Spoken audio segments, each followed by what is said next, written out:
thought Rand Paul was a great speaker, obviously had a great message that people very much responded to. Everybody was on their feet. He's got a pen, he's got a phone. He doesn't care what the law is. A tyranny will ensue, and we must stop this president from shredding the Constitution.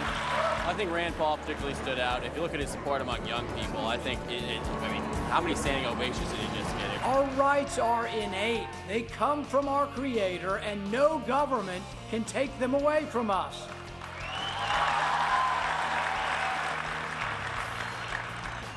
Mr. President, we won't let you. We will not let you run roughshod over our rights. Why is your husband the best candidate?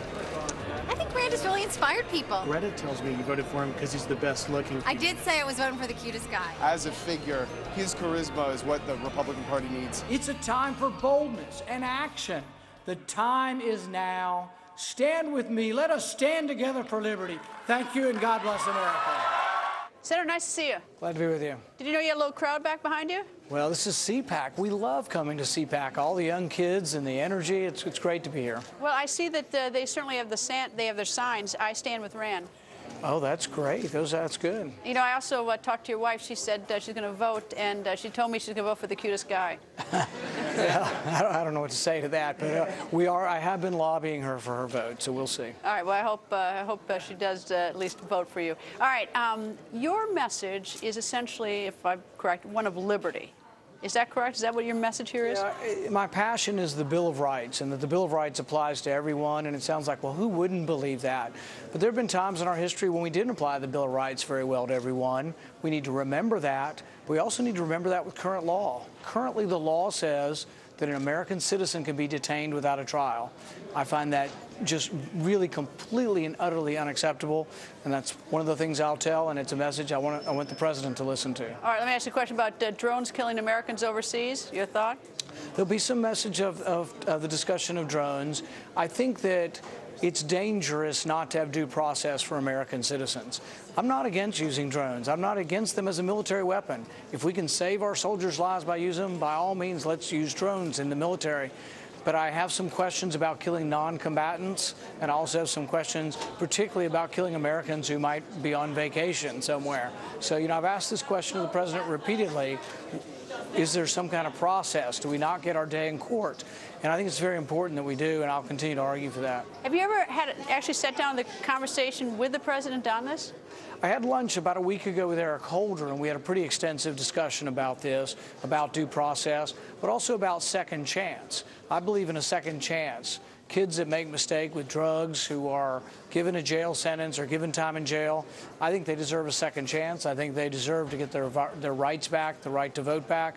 So that's actually someplace where I have in common, and you'll find that I'm not someone, well, I do criticize the president. I don't do it always just simply for partisan purposes. I do it when I disagree with him. But when I agree with the president or with Eric Holder, I'm not embarrassed to say, even at CPAC, that I do agree with allowing nonviolent felons many years after they're sentenced to be able to vote and enter society again. All right, that's the big picture. In terms of 2014, 2016, do you think that the independent voters, which are the ones that I think that both parties would love to have, are interested in sort of the big picture, or is it something like jobs? I mean, is it more like, you know, putting food on the table at home? I think jobs are important, but I think if you ask the independent voter that is now trending heavily towards Republicans, it's that they liked their doctor and they want to keep them, you know, and so they're insulted that the president gave us this grand takeover of medicine and said, if you like your doctor, you can keep them. But it turns out it's not true. So people have lost trust with the president. His numbers are plummeting because people want government to be honest. They also don't want a government that goes after political opponents. So the IRS scandal, the president using the full force of government to target his enemies, the Tea Party, many of whom will be here today, we're offended by that. And part of what I'll say today is no more. President, you can't use the government to abuse the citizenry. Well, the president says that the Republicans are fighting him every step of the way, all the votes in repeal in the House. I realize you're in the Senate, and they're not trying to help fix it. And that, in essence, the Republicans are part of the problem on this. Disagree with the president on that? There hasn't been one bill put forward to fix anything with Obamacare. Everything the Democrats have said from the beginning of Obamacare till now is our way or the highway. The president is unwilling to compromise on the debt ceiling, unwilling to compromise on Obamacare. We The government was shut down, and we asked to delay the individual mandate. What was his response? Absolutely no, I will not negotiate with Republicans. So what did he do? A month after the shutdown, he delayed the individual mandate. So he has shown his intransigence. Many of us had said we will work, even though I hate Obamacare, I will vote for things to make it less bad. They haven't brought anything up. I don't think they will. Is there any way for you to speak to the president? Does everything have to go through Senate Majority Leader Harry Reid in terms of the Senate communicating with the White House? You know, I had a conversation about 2 months ago. It was not just me, but some other Republican senators at the White House. And I said, why don't we lower the tax on corporate money that's overseas, let it come home at 5%? Currently, if you make profit overseas, it has to come home at 35%. And I said, let's put that into roads and bridges. That's a win for everybody. Republicans lower a tax rate, actually brings in revenue, and we build some bridges and roads. And he said, yeah, that is a good idea. And I said, why don't we do it? And he said, well, the CBO will score it as a loss of revenue. I said, we break every other rule in Washington. Why don't we tell the CBO to take a hike and do something good for the economy? Let's lower this tax. So I have been trying to get Democrats on board with that. Let's do that one bill and show that we can do something together. So I am willing to work with Harry Reid, but they've got to just get started. Let us vote on something. How much of politics in Washington is about winning, and how much is about solving problems? For some, it is about winning. I try to take a different approach. I'm a physician. I see a problem, want to solve it. And I really do see things completely regardless of who holds the presidency, Republican or Democrat. When I stood to filibuster the drones or the potential droning of an American citizen, I said I would have done the same if it was a Republican president, and I think people believe me. I honestly, the party doesn't make a difference. It's about power.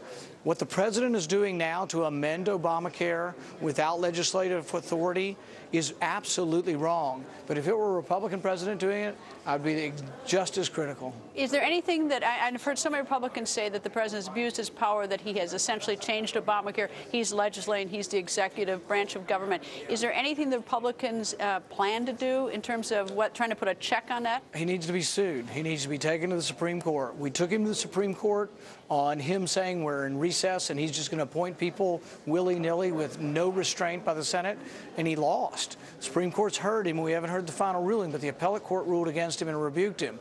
I think if we can get Obamacare or his illegal amending of Obamacare to the Supreme Court, I think he'll lose. I'm suing him over the NSA, and I'll mention that when I get out there in a few minutes. When I discovered that the NSA spied on and was collecting every American citizen's records, I took a stand. I sued the president. One warrant shouldn't apply to everybody's phone records. It's not what the Fourth Amendment meant. It's not what James Otis argued against or John Adams argued against. We have to stop him, and that means taking him into court. I'm not afraid to challenge the president, and we've got him in federal court in Washington right now. I hope we'll make it all the way to the Supreme Court. You know, on the Fourth Amendment, it's almost as though people don't read the Fourth Amendment, but you can get all these records. You just have to follow the rules. You're talking about a generalized warrant, where it's just sort of a dragnet. The warrant that was revealed by Snowden is a warrant to Verizon, and it says we want all of your records of all of your customers. Millions of records, millions of customers. The Fourth Amendment would say we want Greta Van Susteren's records because we suspect her of a crime. It has to have your name on it, has to have what you're accused of, it has to have what they want to get, and they have to have asked a judge and proved to a judge, or at least convinced a judge, that there's probable cause that you are associated with this crime. Those are steps to protect us from an overbearing government.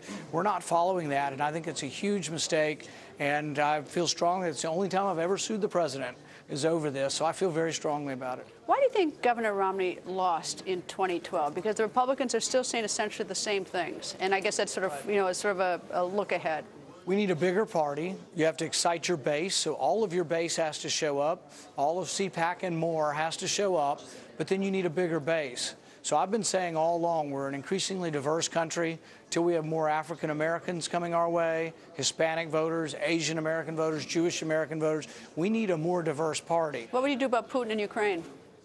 We have to tell him that his behavior is unacceptable. He needs to be isolated, and if he's going to act like a rogue nation, he will be isolated. I don't believe that involves a military option, and I think that most of the party has come to my way of thinking on this, that there really isn't a military option for us there. But that doesn't mean that we don't react and that we don't let Putin know in clear and uncertain terms that what he's done is unacceptable. It breaches his treaty obligations. The Budapest Memorandum says that he wouldn't violate the integrity of Ukraine. I think also he does it at his own peril. The stock market in Russia has fallen precipitously in the last week. 80% of Russia's oil goes across Ukraine. If he tries to further occupy Ukraine, my prediction is Ukraine will become Syria. If Ukraine becomes Syria, it'll be a disaster for Russia, and he better think twice about it, because one Ukrainian teenager with $200 worth of explosive could disrupt his pipelines. So they're not going to submit to the will of Russia. They won't submit to subjugation. And so I think this hand is not yet over.